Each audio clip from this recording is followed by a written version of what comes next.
अस्सलाम वालेकुम, good morning, आदाब। अल्लाह करे कि आप सब बहुत अच्छे से हों। ठीक 11 बजे दारुल हुकूमत दिल्ली के अंदर इजलास होने जा रहा है और ये इजलास काबीना का है, कैबिनेट का है। ये बहुत ख़ास है और मेरे हिसाब से कुछ अहम तरीन फ़ैसले होने हैं। डिफरेंट वजारतों के मुतल्लिका वजारतें जो हैं उनकी तरफ से तजावीज़ गई हैं। इस इजलास में वज़ीर-ए-आज़म तो ख़ुद अध्यक्षता करेंगे, उनकी सदारत में यह अहम तरीन इजलास होने जा रहा है, लेकिन साथ साथ फाइनेंस मिनिस्टर निर्मला सीतारमन होंगी, मौत के वज़ीर नितिन गडकरी साहब होंगे, डिफेंस मिनिस्टर राजनाथ सिंह होंगे, दाखिला वज़ीर अमित शाह होंगे, किरेन रिजिजू होंगे।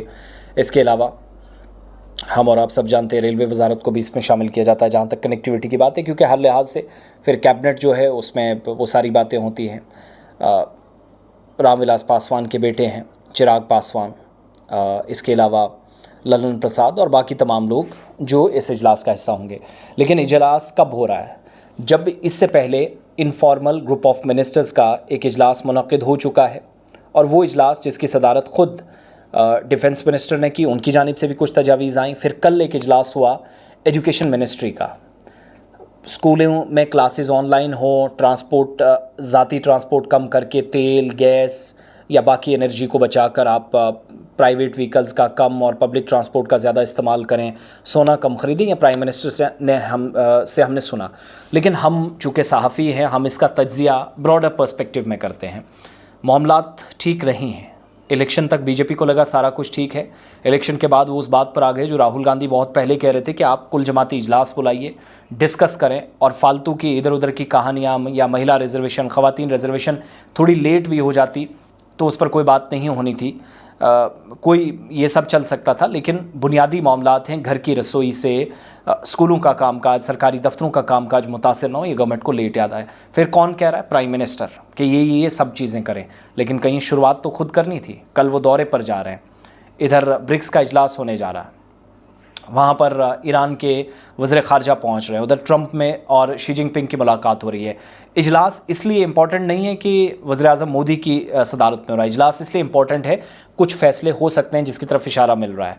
एक तो पेट्रोल, डीज़ल या गैस 14 किलोग्राम, वो जो सिलेंडर था 19 किलोग्राम कमर्शियल सिलेंडर ऑलरेडी बढ़ चुका है, 900 और 1000 के बीच में पैसा बढ़ा। लेकिन दूसरी तरफ चीज़ें और महंगी होंगी, हो सकता है कुछ चीज़ों को नॉड मिले, ग्रीन सिग्नल मिले, नंबर 1।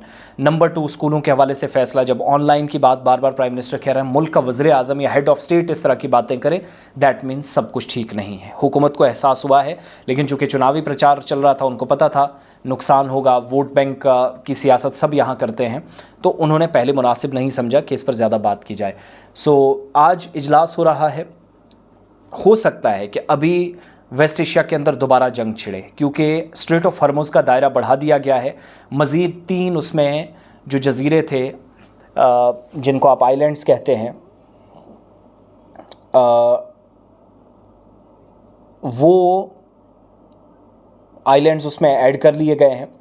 तो दायरा बढ़ाने का मतलब है कि आप कब्ज़ा ज़्यादा कर रहे हैं। तो आसपास के ममालिक नाराज़ हैं और ईरान ने दुनिया को सबक सिखाया है कि मैं ऐसे भी आपको भूखा मार सकता हूँ। आप कह रहे थे कि इसके पास हथियार नहीं है, मेरे पास ये तरीका भी है।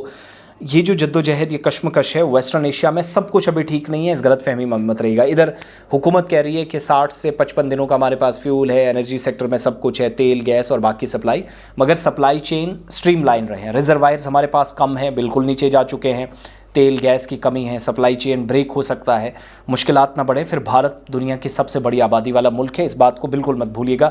जब भी कोई तज्जिया करते हैं ना, तो इस बात को साथ में रखिएगा, ताकि उस तनाजुर में आप सही और मुनासिब तज्जिया कर सकें, इंसाफ कर सकें अपने ऑडियंस के साथ।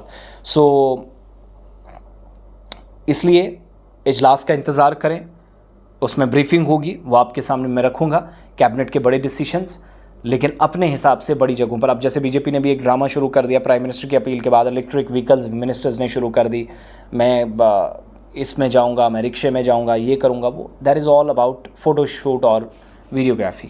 But when it comes to the reality, आम आदमी परेशान है, मज़ीद मुसीबत में ना फंसे।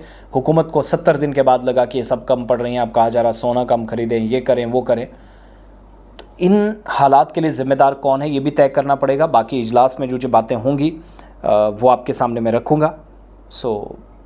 इंतज़ार कीजिएगा 11 से 12 तक।